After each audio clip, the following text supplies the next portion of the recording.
Hello friends, you are welcome in PVP video classes. I am Pankaj Kumar Tripathi going to present third video lecture on the provisions of the Indian Easement Act 1882.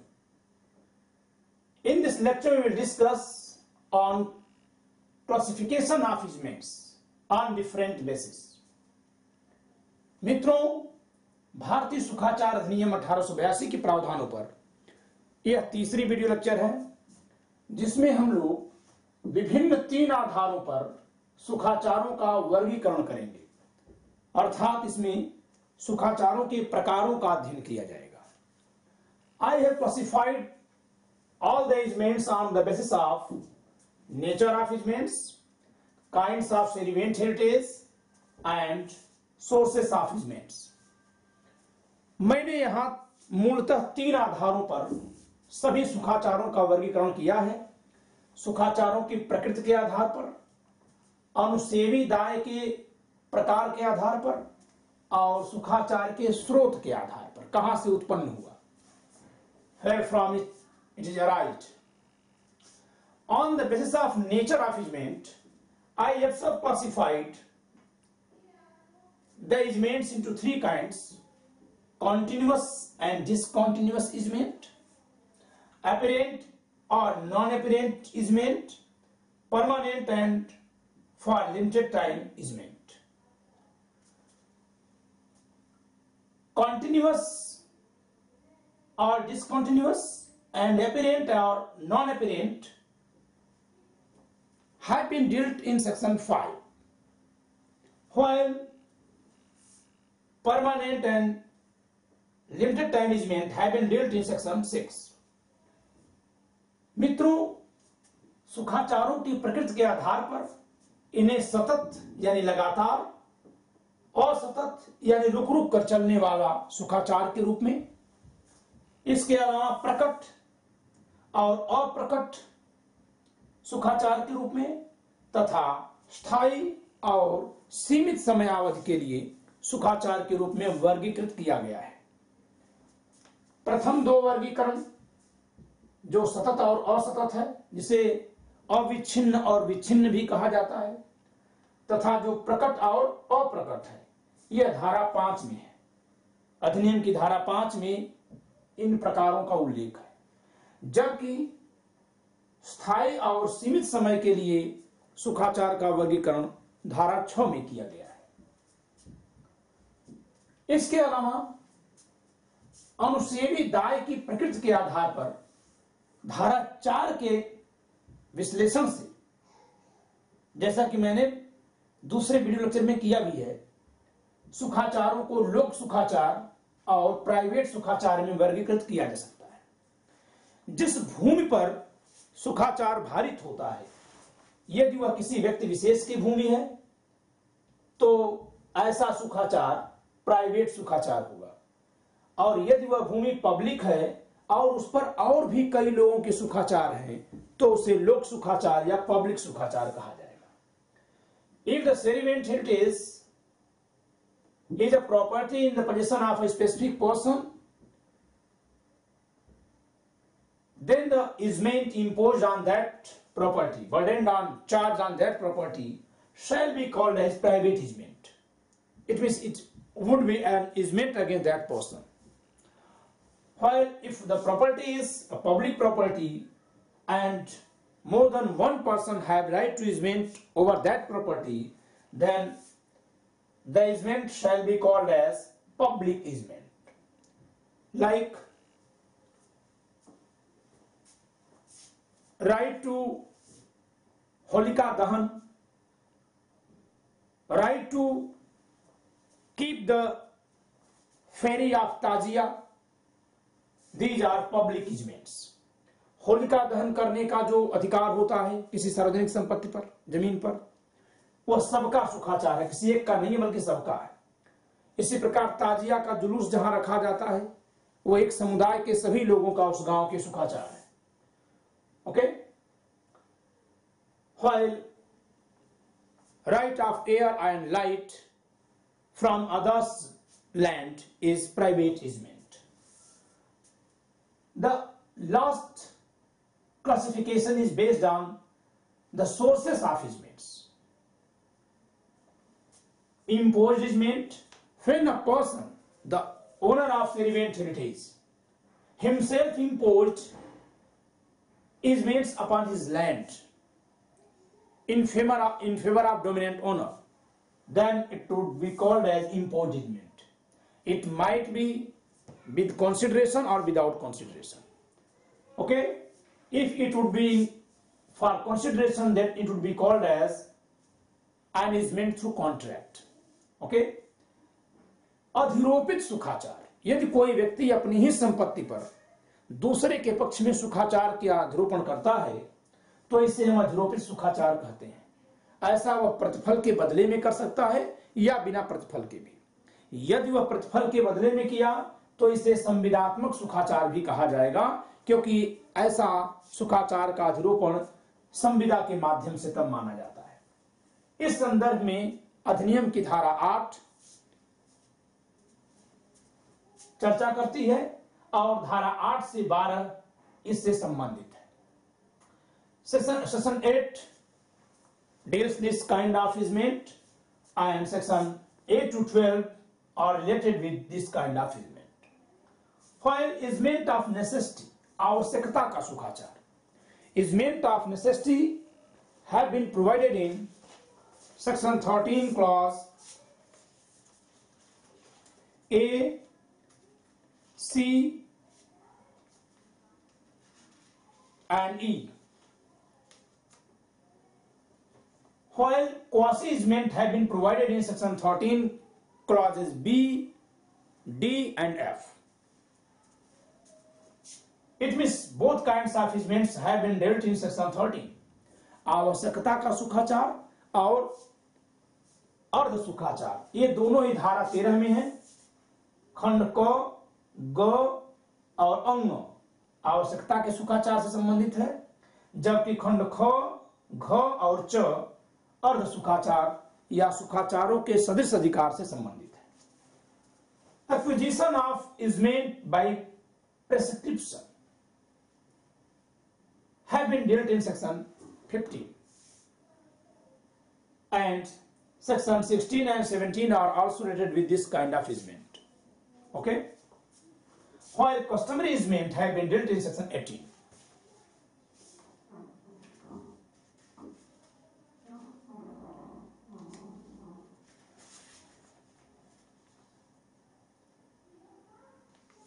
So these 5 are the kinds of easement on the basis of sources of easement. ये जो 5 प्रकार के सुखाचार हैं, अधिरोपित या संविदात्मक सुखाचार, आवश्यकता के सुखाचार, अर्ध सुखाचार, चिरभोग द्वारा अर्जित सुखाचार, by prescription, by enjoyment of the right for 20 or more years, more than 20 years. Okay, 20 या अधिक वर्षों तक अगर किसी सुखाचार का बिना किसी अवरोध के उपभोग किया गया तो चिरभोग द्वारा अर्जित सुखाचार माना जाएगा, धारा 15। और रूढ़िक सुखाचार धारा 18। रूढ़ या प्रथा के आधार पर जो सुखाचार प्राप्त होते हैं वह धारा 18 में है। We will discuss each and every kind of easement in further lectures. Okay, we have discussed public easement and private easement in second video lecture. So here we have to discuss only these kinds of easements. हम लोग इन सभी प्रकार के सुखाचारों का अध्ययन आगे के व्याख्यानों में करेंगे, जबकि लोक सुखाचार और वैयक्तिक सुखाचारों का विश्लेषण दूसरे वीडियो लेक्चर में हो चुका है। अर्थात इस वीडियो लेक्चर में हमें सतत असतत, प्रकट अप्रकट, अस्थायी और सीमित सुखाचारों का ही व्याख्यान करना है, इसे ही समझना है। Okay, so let me discuss section 5. Section 5 read as easements are either continuous or discontinuous, apparent or non-apparent. Okay, सुखाचार सतत या असतत, प्रकट या अप्रकट होते हैं। A continuous easement is one whose enjoyment is or may be continual without the act of man. No need of act of man is required to enjoy this kind of easement. then it would be considered as continuous easement. Like right to support from others' land. If I have made a building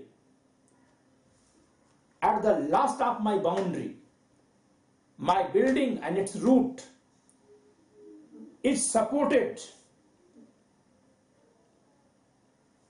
by the other's land. I have nothing to do for getting support from others' land. This is continuous easement. Okay? सतत सुखाचार वो है जिसके लिए किसी मनुष्य को कुछ करने की जरूरत नहीं है, क्योंकि अगर मनुष्य के करने की जरूरत होगी तो जब वो करेगा तभी होगा, जब नहीं करेगा उस समय नहीं होगा। तो सतत सुखाचार वह सुखाचार है जिसके उपभोग के लिए किसी मनुष्य द्वारा कुछ किए जाने या किए जाते रहने की जरूरत नहीं है। जैसे कि यदि मैंने अपने भवन का निर्माण अपनी जमीन के आखिरी छोर पर किया है, तो मेरी भवन की नींव को दूसरे पड़ोसी के मिट्टी से जो सपोर्ट मिल रहा है, जो सहारा मिल रहा है, वो भी एक सुखाचार होता है। जैसे ही मैं अपनी जमीन के आखिरी सिरे पर अपना घर बना देता हूं, दीवार खड़ी कर देता हूं, मुझे एक सुखाचार मिल जाता है कि अब मेरा पड़ोसी अपने जमीन के आखिरी हिस्से पर खुदाई नहीं कर सकता। Whenever I made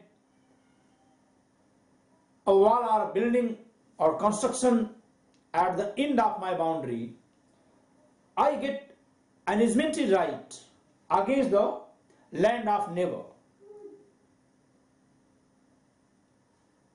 who is not allowed to take out soil up to his last boundary of the land. Okay?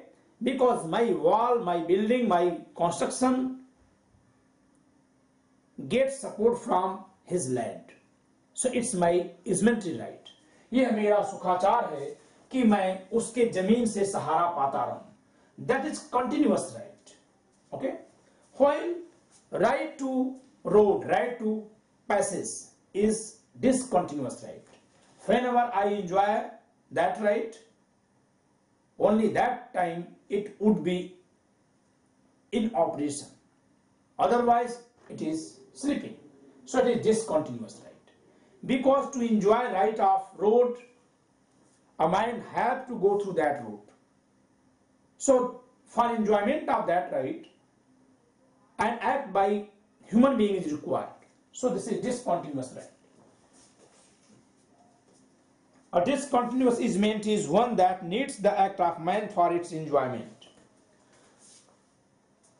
और सतत सुखाचार वह सुखाचार है जिसके प्रयोग के लिए किसी व्यक्ति द्वारा कुछ किए जाने की जरूरत है, यानी जो उसका उपभोग करना चाहता है उसके लिए उसे कुछ खुद करना पड़ेगा। मार्ग का अधिकार हमेशा असतत सुखाधिकार है, सुखाचार है, क्योंकि मार्ग के सुखाधिकार के प्रयोग के लिए जिस व्यक्ति को सुखाधिकार मिला हुआ है उसे खुद उस मार्ग से होकर जाना पड़ेगा, आना पड़ेगा, तभी वो सुखाचार का प्रयोग करेगा। जिस समय वो जा रहा है उस समय उसका अधिकार प्रवर्तित हो रहा है। जैसे वो जाना बंद कर दिया या जैसे ही वो अपने घर पहुंच गया, इस समय उसका अधिकार स्लीपिंग मोड में आ गया। ठीक है, तो इसे असतत सुखाचार कहते हैं। Apparent and non apparent. Apparent का मतलब देखते हैं परिभाषा में क्या लिखा हुआ है। An apparent easement is one the existence of which is shown by some permanent sign, which upon careful inspection by a competent person would be visible to him, while a non-apparent easement is one that has no such sign. प्रकट सुखाचार वह है जिसका अस्तित्व किसी ऐसे स्थायी चिन्ह से दर्शित है जो किसी सक्षम व्यक्ति द्वारा सावधानी से देखने पर उसे दिखाई देगा। अप्रकट सुखाचार वह है जिसका ऐसा कोई चिन्ह नहीं है। अब हम इसको देखते हैं।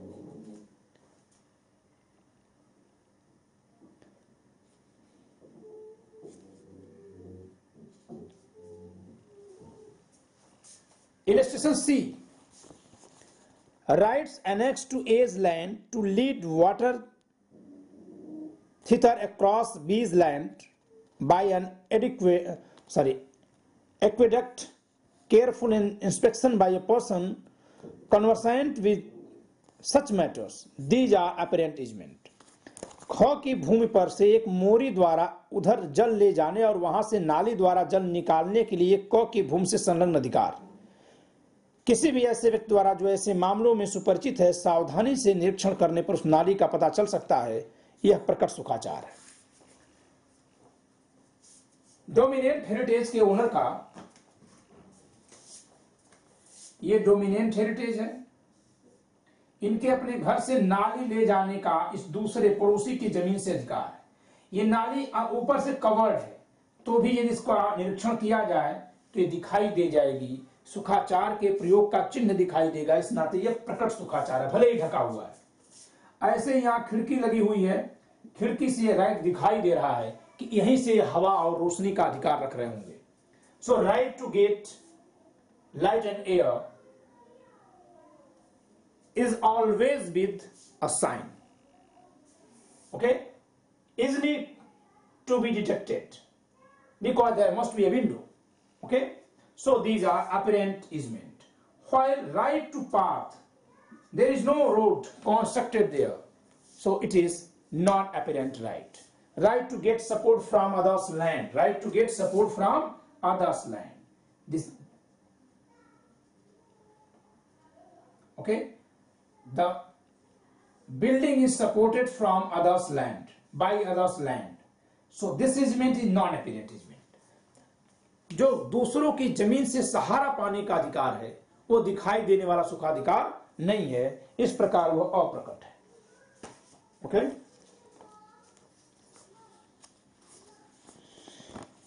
A right annexed to A's house to prevent B from building on his own land. This is a non-apparent easement. Even right of the owner of the house to prevent the owner of this land to grow any tree within a certain limit, within a certain distance from his building, that is non-apparent right.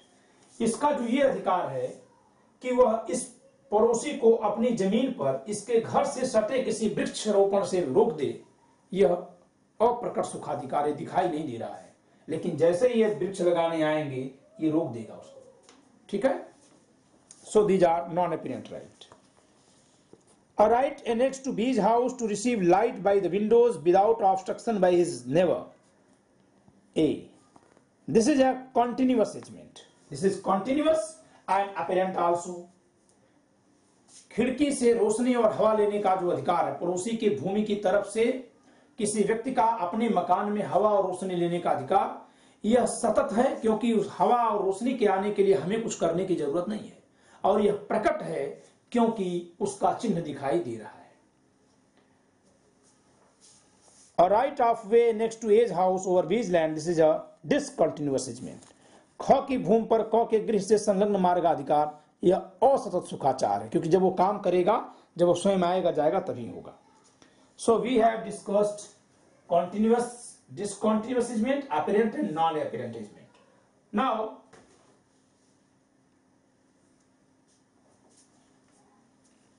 continuous and discontinuous easement have been mentioned in section 47. Okay, सतत और असतत सुखाधिकार केवल धारा 47 में प्रयोग में लाया गया है, section 47. Okay, otherwise nowhere these terms have been used in the act. पूरे अधिनियम में कहीं इस तरह से प्रयोग में नहीं लाया गया है कि कोई अधिकार सुखाधिकार, कोई सुखाधिकार सतत सुखाधिकार है या असतत, प्रकट है या अप्रकट। केवल धारा 47 में इसका प्रयोग किया गया है। नाउ सेक्शन 6,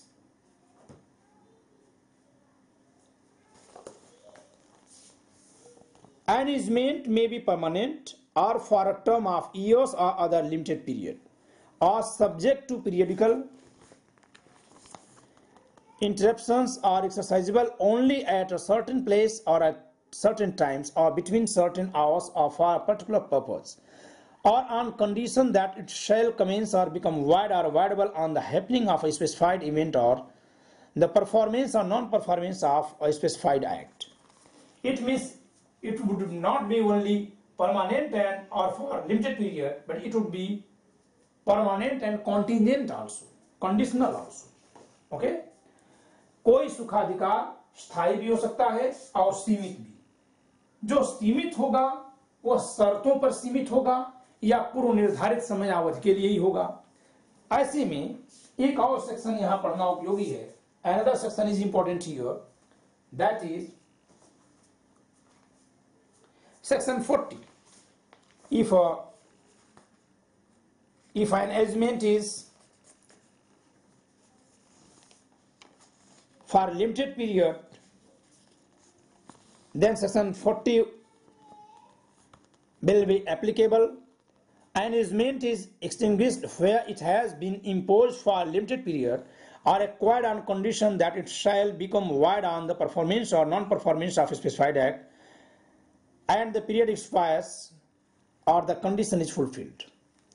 ओके, जब कोई सुखाचार सीमित अवधि के लिए है या किसी शर्त पर है कि वह घटना नहीं घटेगी तो समाप्त हो जाएगा, तो ऐसी सीमित अवधि में की दशा में अवधि के समाप्त हो जाने पर समाप्त हो जाता है, या जहां इस शर्त पर है कि कोई घटना नहीं घटित होगी तो समाप्त हो जाएगा, या कोई घटना घट जाएगी तो समाप्त हो जाएगा, तो शर्तानुसार उस घटना के घटित हो जाने पर अथवा घटित न होने पर समाप्त हो जाएगा।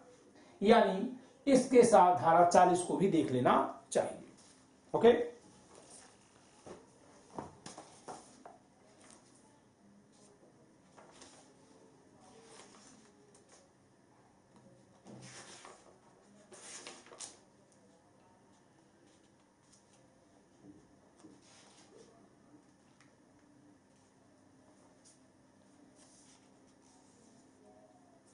suppose that the owner of this house has right to go on this land for the purpose of maintenance of his house. So right to go into that on that land, upon that land for maintenance, for the purpose of maintenance of his house, that is discontinuous right and non-apparent also. इस मकान के स्वामी का यह अधिकार कि वह अपने घर की मरम्मत के प्रयोजन से पड़ोसी की भूमि पर जाए और अपने घर की मरम्मत करवा सके, रंगाई पुताई करवा दे, यह अधिकार उसका असतत सुखाधिकार है, क्योंकि जब वो जाएगा तभी केवल प्रयोग में लाया जाएगा, यानी उसको खुद के द्वारा ही प्रयोग में लाया जाना है या किसी अन्य मनुष्य के द्वारा ही प्रयोग में लाया जाएगा। और ये अप्रकट भी है, असतत और अप्रकट है। अप्रकट क्यों है? क्योंकि यह सुखाधिकार दिखाई देने वाला नहीं है। Okay, it has been held in the case of AIR 1941 Nagpur. So the cases are not important here. Okay, so I am not discussing the cases. These are very plain bad provisions. Okay, इस संदर्भ में cases की बहुत जरूरत नहीं है, बहुत ही साधारण सी विधिक बातें हैं ये, आपने इनको समझा होगा। So enjoy the lecture. Bye.